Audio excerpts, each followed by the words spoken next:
ci yow seet si la waxal la ne ñu ngi dugg ci campagne bi sàkku ci yow nga ñaan ñaari ñaan yàlla def jàmm ci réew mi benn problème la ñaan Macky Sall gagné 100% premier tour loolu ñaari façon ñaan la jàmm mën naa xam te duñu xam ndam alhamdulilah dañu bëgg jàmm xam ba pare nga xam ndam loolu moo tax mu jóg jiite délégation bii ak El Hadj Mayacine mi ak honorable mi ak ñi mu àndal ñëpp ba ci fekk ni mu laan ak yeneen kilifa yu ñu àndal mbir nag su jógee niñ baaxoo di def mooy dem ci kilifaay diine yi nuyu leen wax leen seen bopp santa leen ñu ñaanal Assane waxut ñaanal ma man waxut loolu Mayacine waxut ñaanal ma daf ne ñaanal la réew mi ñu am jàmm ñaanal la président moo gagné ci jàmm am nag loolu mboolem ku ñëw ànd ak Assane loolu moo la tax a jox waaye loolu ngeen fi fekk itam parce que démb bi ñu waxee sëriñ bi loolu li mu wax mooy ñi ngi ñaanal président yàlla def jàmm waaye démb kay demoon ngeen ku koto ñu ne waaw mu ne dégg ngeen la sëriñ wax ama ñeenti waaye ñun sëriñ mooy suñu sëriñ mooy suñu wasila li mu wax loolu lañ wax li mu wax ci la ñuy fekk suñ ca newutoon it li sëriñ wax ñu bal lañ newoon di ko def loolu la wax démb si kon bisimilah. sant yàlla nga xam ni may nañu ñu fekke ñaan yàlla mu may ñu at yu bëri ñuy fekkee jàmm ci wér ak wér la ñaan teg ci yoonu siraatal mustaqiim te loolu suñu diine musal ñu seytaane xiir ñu ci boppam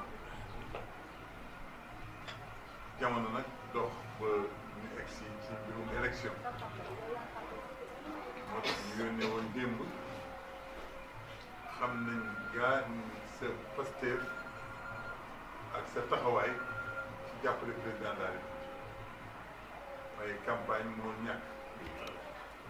moo tax ñu ñëw yàlla defit ñu ubbee suñu campagne fii tey dañu tàmbali suñu campagne ci département bi tàmbali woon nañ ko biir Koungheul waaye ci biir département bi tey lañ ko tàmbalee ubbee ko fii loolu nag di yaakaar ci ñun te it xam nañ tax ñu tànn ko campagne ren bi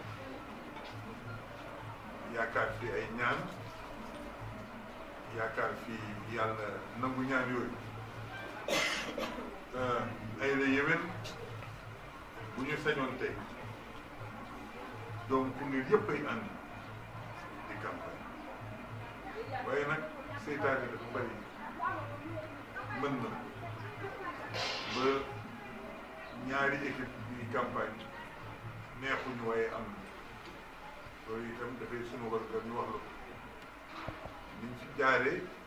yaakaar naa ni ñeneen niñ fi jaaree ñu dox li ñuy dox mooy ñaan yàlla ndam pour président Macky Sall ci premier tour na mu gën a rafete ci jàmm ak salaam li am nag mooy jafe-jafe du ñàkk ci réew waaye li ëpp solo mooy borom réew ma ñu koy gis jafe-jafe bu mënta am gis mu ciy def ay jéego pour fajal askan wi leen di métti ñun suñu côté fii lu fi nit wax rek mbéy mi ngay wax lu fi nit wax càmm gi ngay wax.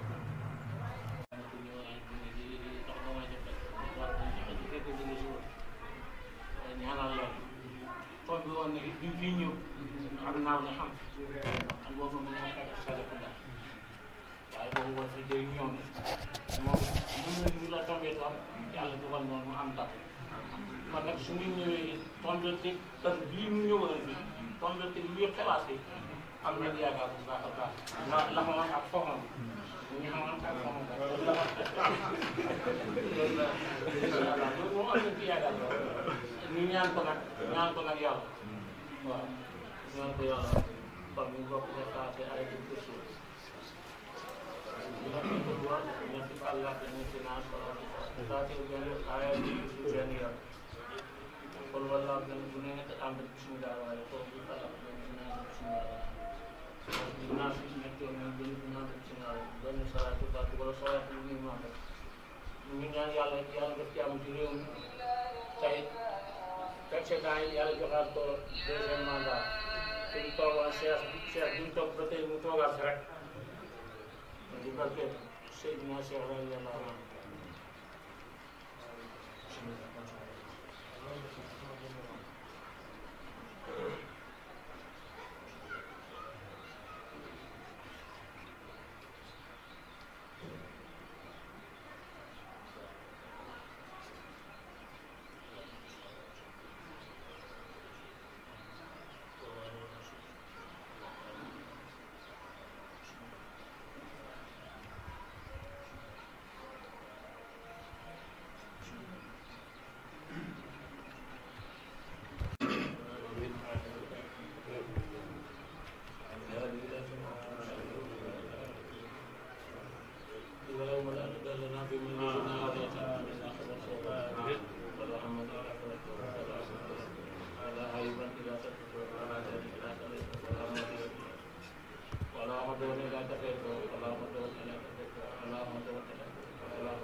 ولا بلان إلا ردته سمعته ولا بلان إلا ردته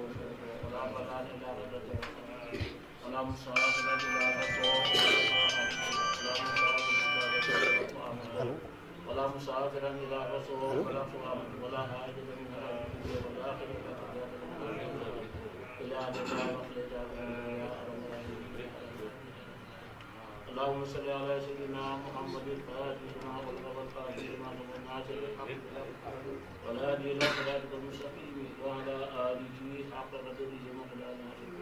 صلاة تفتح لنا بها أبواب الرضا والتيسير وتعلقنا بها أبواب السر والتعسير وتكون لنا بها ولي أنت ولينا ومولانا فنعم المولى ونعم النصير سبحان ربك رب العزة عما يصفون والسلام على المرسلين والحمد لله.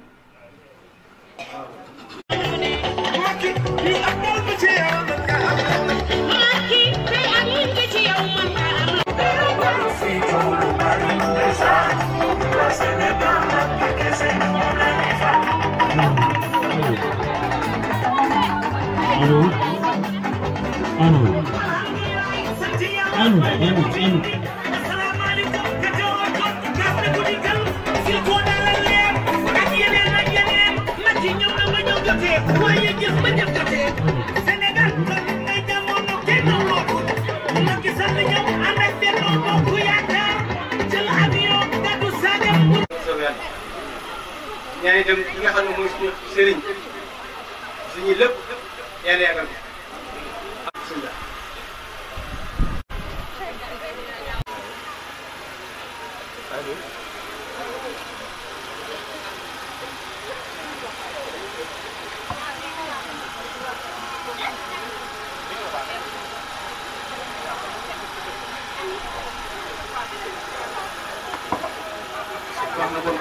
moo ànd ak président conseil départemental bu Koungheul commune de Koungheul Mayacine Camara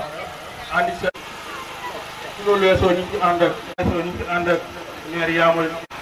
su loolu ñu ngi ci ànd ak Mbaye Diop responsable fekkee ma ci boole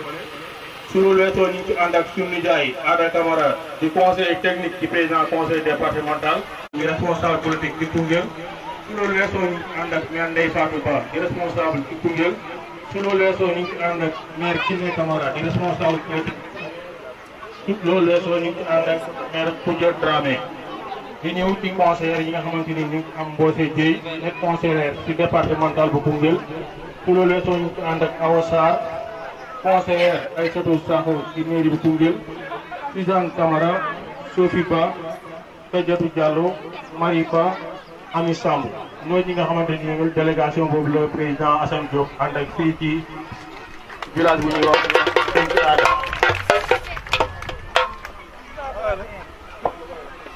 ci loolu weesoo nag dañuy ñëw ci jotaay bi nga xamante ni tey li ñu fi indi ñëpp xam nañ ko ñu bëgg nag di nit ñi di wax ñu déglu leen parce que xam nañ leen président Macky Sall teg ak yéen tamit fu ngeen ko teg loolu moo waral suba ba léegi ñu ngi fi toog naaj bi mu ngi tàng kon li ko jar moo ko jar loolu weesoo nag dafa am benn wala duñ fa nas lu baax soo ñëwaatee ci jotaay boobu noonu nga fekk fa ay xale kese toog xamal ne jotaay boobu lu baax duñ ko fa sos mais yàlla daf ñu jàppale suñ jotaay tey bi yaakaar naa moo gën ci jotaay fekk nañ fi mag ñi seet loxo fekk xale yi seet loxo kon lépp lu fi sumb rek dinañ ko naan ndoor ci kattanu borom seeraay bu njëkk la bu doon seeraay bii daaw na dimbale leen ñu yàlla taal su ngeen ñu waxee def leen ñu def kon dimbale leen ñu laay wóoru sóoli ci jéem rek lañ mën a jooy seen dimbale ñi nit gisuñ màcc yéen yéen ay màcc bàyyi booy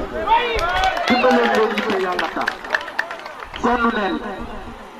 xale bu ndaw ñi ñëpp sooy mag leen buñ ma falee am na lu tax bàyyi booy dimbale leen nañ xalaat màcc yi nit sone su sëñ ci aada Pelewuñu tour avant 2 heures na bàyyi booy dégg wiiw mën na dégg déglu leen li may wax bu baax yéen a ma jiital di waxtaan ak askanu Kër Ñaan ba pare doo ko commencé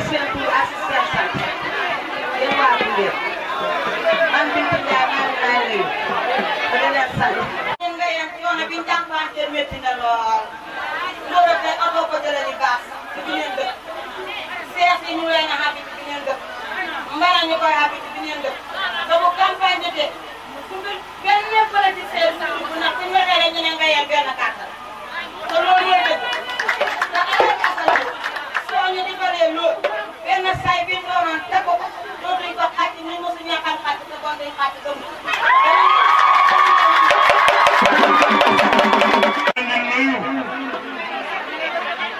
ci turu délégation bii ñëw fi tey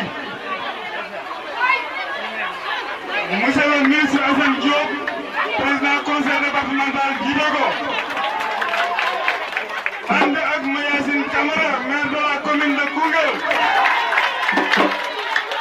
ànd ak madame Aïssa Mbaye au conseil collectivité territoriale ànd ak Aladji Ande Camara conseil départemental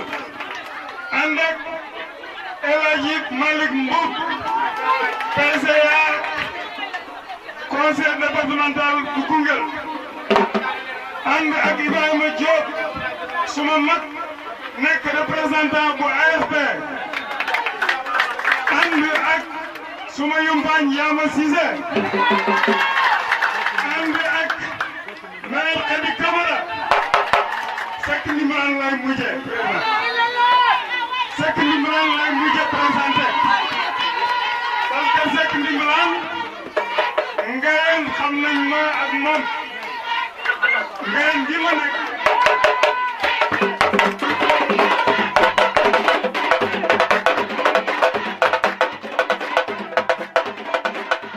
Sénégal a ngi nii tey Macky Sall a ngi nii Mayacine Camara mi toog plan Sénégal émergent bi ngeen di dégg moom mii ci ñi ko tëgg la bokk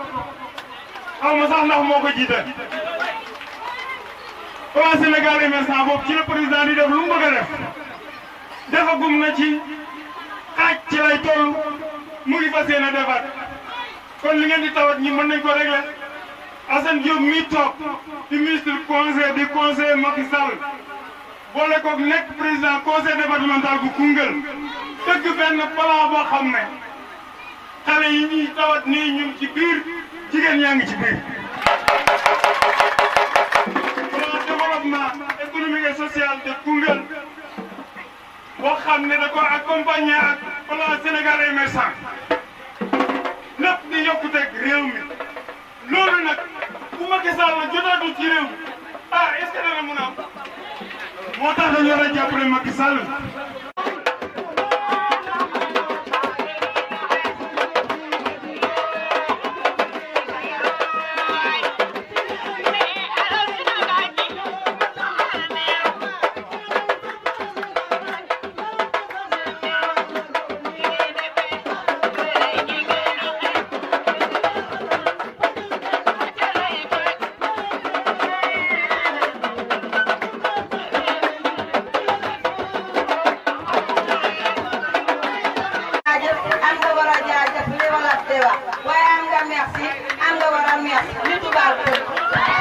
Koungheul temps yëpp ci campagne bi mu démarré depuis le 3 tey nag nga ànd ak le président Assane Diop dugg ci département bi tey yéen a ngi woon commune bu Maka yëpp ngeen def ay dëkk yu bëri ban jàngat nga am tey ci démarche bi nga def biir Koungheul nga waroon yem Koungheul daa nooy wala da nga war a ànd ak président ñëw dugg fii tey. waaw voilà merci beaucoup donc tey comme ni nga ko waxee comité électoral départemental bi nga xam ne ñun suñu bopp ñoo wax ne ñu ko tonton Assane Diop jiite. tey ñoo ko gunge bi ñu paree liggéey bi ci commune ba pare. installé comité locaux yëpp liggéey bi door ñuy def ay échange suñu xel dal bu baax ci commune bi dañ na léegi nañ démarré département bi. ànd ci ak le président Assane Diop bi nga xam ne moom moo jiite délégation. tey mooy première sortie bi tey boo la ma defal sa première sortie bi def nga ay village yu bëri ànd ak président moom xam nañ ne dem nañu Médoune Gouye ñu ngi fii ci Ngayeen lan nga ñu mën a wax tey ci journée tey bi. waaw tey li ñu gis ci journée tey bi moom mën nañu wax ne le président Macky Sall ñu ngi doon wax comme ni ko président waxee 90%, mais léegi yaakaar nañ ne 97-98% yi incha allah rabi dinañ ko atteindre parce que waxtaan nañ ak ay leaders de l' opposition yu fi nekkoon yu fi desoon. jox nañu seen kaddu li ci des rek mooy ñu continuer di leen travailler téye leen ba jour élection ñu mun a am ay pourcentage. lan mooy secret duo bi nii lan mooy secret duo bi Assane Maya. waaw duo bi c'est que tout simplement yàlla def na bi ñu fi nekkee juróomi at ba léegi commune Koungheul ak département Koungheul maag moom mooy jiite département man may jiite commune bi mosul seqi tànk de yëgaluma mosuma seqi tànk de yëgaluma ko on travaillait en parfaite collaboration te gis naa ci moom aussi que du intérêt personnel moo ko tax a jóg lépp lu mu am lépp lu mu bugg Koungheul d'abord département du Koungheul d'abord te man loolu rek la li ñuy wax ne Macky Sall moo ñu ñor mais Koungheul moo ñu ñor en fait ñu yaakaar ci Macky Sall donc wax ji dafay leer nekkuñu fii di politique politicienne dañu fi nekk di politique de développement tey jii ñi nga am benn protest boo xam ne gëm nañ ko il faut ñu défendre ko nu ñu koy défendre mooy ñu défendre la candidature du président Macky Sall amul leneen on défend notre projet à Koungheul pour le développer Macky Sall lañ ci yaakaar am na luñ ci commencé nit ñi ñi yaakaar nag ñoom magoor ak yooyu dañ foog ñu dem seeti leen ñëw fi nga xam ne dëkk ñaan la seen ci aada ñu jël ñaan démarré ko mais liñ fi gis day na xel le président Assane présente na protest bi woo na toute la communauté de Makayok ñu mobiliser wu derrière ce projet et le programme. gis nga fii kilifa yi ñoom Aïcha Mbaye honorable Aïcha Mbaye gis nga fi aussi El Hadj Malick Ngop ñoo ñëpp di ay kilifa ci biir Koungheul ak Ibrahima Diop bi nga xam ne moo fi dëggal ay AFP donc képp koo xam ne responsable nga de parti laa wax de au niveau départemental ci nekk Koungheul tey ànd nga si je pense que Ibrahima Diop war na ko mën a seede képp koo xam ne aussi Koungheul rek moo la tax a jóg nga yaakaar ci Macky Sall tey taxaw nga fii gunge nga délégation bi nga xam ne président Assane Diop moo ko def. ok Malick jërëjëf vraiment. loolu la ñu mën def pour laaj la ko gis nañ ne yaa ànd ak président jël nañ président maire Koungheul lañ la xam ne mooy commune Koungheul kon tey boo ànd ak moom dugg ci département bi dañ leen ci laaj mais fi ngeen di yem wala da ngeen def tous les communes wala commune Maka seulement ngeen di yem ak moom. non semaine bi yëpp département bi dañuy def parce que dañ ne commune bi mokkal nañ ko ba pare léegi li ci des mooy arrivé président bi ñuy préparé donc journée creuse bi am mooy jeudi waaye suba ak dès vendredi ñu reprendre pour que commune bu nekk ñu jagleel benn jour dañuy commencé pour harmoniser suñu message mais après dañuy def ñaari équipe benn boo xam ne moom moo koy jiite beneen bi moo jiite ko pour que ñu mën a jeexal département bi avant élection yi di jot ñu wax ak militants yëpp ñi nga xam ne ils sont déjà frustrés bëgg nañ Macky Sall mais dafa am ay responsables yu leen frustré donc ñoo ñëpp il faut ñu gis leen wax ak ñoom convaincre leen encore ñu ñëwaat dans le combat. ñu félicité ñëpp. jërëjëf je crois que monsieur le président fekk nga benn kàddu boo ci sonn yenn tey Mayacine Camara ñoo ànd ak yow nga nekk le président du conseil départemental de Koungheul tey nga war ko def yow kese tey mu bàyyi commune am ànd ak yow ci biir kii secret bi laaj naa ko mais nga ñëwaat ci tey ci journée tey bi tey. waaw yaakaar naa ni sama ànd ak Mayacine Camara ci biir département Koungheul ak ci biir commune Koungheul yëpp secret bi soriwul dañoo bokk gëm-gëm dañoo bokk gëm ni politique développement la tey sunu xam-xam sunu kattan sunu lépp ñu def ko ci développement. bokk li ñuy liggéey lépp lu may nas yaakaar ci xam-xamam ak ay pexeem lépp lu ma am vision mu dugal ci moom tamit ay mën-mënam ci xalaat. kon ñun suñu àndandoo lu logique la parce que ñoo bokk département bi bokk commune bi bokk yéene ci département bi bokk yéene ci commune bi donc àndandoo nekk benn te kenn naxul sa morom loolu tax loolu mooy sunu secret. secret bi yëpp mooy dañoo ànd ci sincérité. sincérité mais ngeen boole ñaari plan moom plan bi mu amoon ak yow li nga yore ngeen tëgg ko mu nekk PRODES dëkk bi ñu jaar di Ngayeen di Médina Gouye am na lañ fa dégg am nga lañ fa jot def mais tey bi ñu ñëwee fii tamit dégg nañ xale yi ne Prodesc bi am na lañ ciy xaar lan ngay wax xale yi tamit tey am nañ projet bëgg a liggéey 12 mois sur 12 lu mu nekk ci biir Prodesc bi. waaw xam nga ku dégg plan Sénégal émergent xam ñi ko ŋànk xam ni Mayacine Camara ngi ci biir di ci liggéey bu mag bu ñëpp nangu président de la république sax day taxaw di ko wax kon loolu kenn du ko wéddi kon ñun buñ gisee plan Sénégal émergent boobu gis ni mu taxawee mu doon lu jub lu baax pour développement ñu jiite lu day ni département de Koungheul dafay laaj ñun tamit ñu tëgg loo xam ni dana mën a wéeru ci plan Sénégal émergent pour jëriñ département de Koungheul loolu tax ñu tëgg programme de développement économique et social bu département de Koungheul de Prodesc ñu lëkkaloo nag waaye ci biir loolu ñun dañoo concentré wu ci li nga xam ni ci biir PSE daf ci fa am doole benn bi muy agriculture ku ne xam na ne agriculture c'est au cœur du plan Sénégal émergent ku ne xam na élevage li mu fa joué ci importance ci biir plan Sénégal émergent ku ne xam na ni itam ci biir loolu transformation am na ci solo lu bari li nga xam ne ñu ngi koy def ci biir Prodesc dafa logé wu ci biir PSE kon ñun li ñuy wax xale yi mooy da ngeen di gëm ñun li ñuy liggéey lan la président Macky Sall may nañu ci Koungheul centre de formation professionnelle boo xam ni danañ fa former lépp lu ñu soxla ci xeetu xam-xam ci xale yi pour ñu mun a téye Prodesc boobu ñuy wax muy jigéen nag muy góor kon bu fekkee ne xale yi ñu ngi ànd ak ñun ci liggéey bi gis loolu gis ni seen njëriñ la danañ fa jàngale xeetu mbay yu bees bu ne xeetu càmm bu bees bu ne nañ fa jàngale transformation ni ñuy jëlee buy bi def ko ci yeneen façon yoo xam ne daf leen di jëriñ leen dañ fa jàng ñi nga xam ni tamit dañuy jël mboq mi def ci yeneen liggéey dugub bi def ci yeneen liggéey lépp loo xam ni ci biir commune bi ci biir commune yi ci département bi xale yaa ngi ciy liggéey dañ leen ci yokkal xam-xam ci centre de formation boobu ndax ñu mun a yokk seen mën-mën mun a téye seen njëriñ ni mu waree ñu wax rek ni ci biir loolu xale yi ñoom lañ gën a jiital ci kanam ñu war ñoo gëm jàpp ci itamit laajoo ma ko waaye dinaa la ko wax jigéen ñi seen bopp ñi ngi ci biir parce que jigéen ñi dañ bëgg ñoom tamit machine yi nga xam ni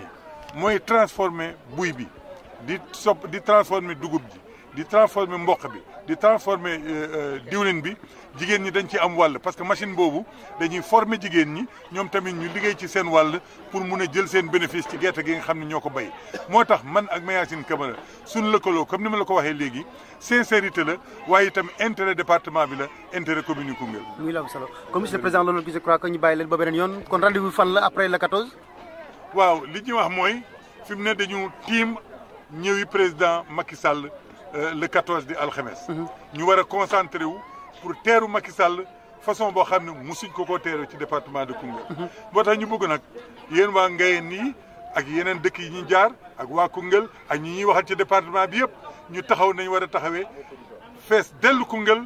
ñu ñëpp xam ni Macky Sall moo leen tax a jóg bu ko defee Macky Sall kontaan gën a jàpp Koungheul ni mu ko jàppee woon gën a jàpp suñu programme développement économique et social bi gën ñoo dimbalee ndax ñu mun dimbali jigéen ñi ak ndaw ñi. jërëjëf monsieur le président.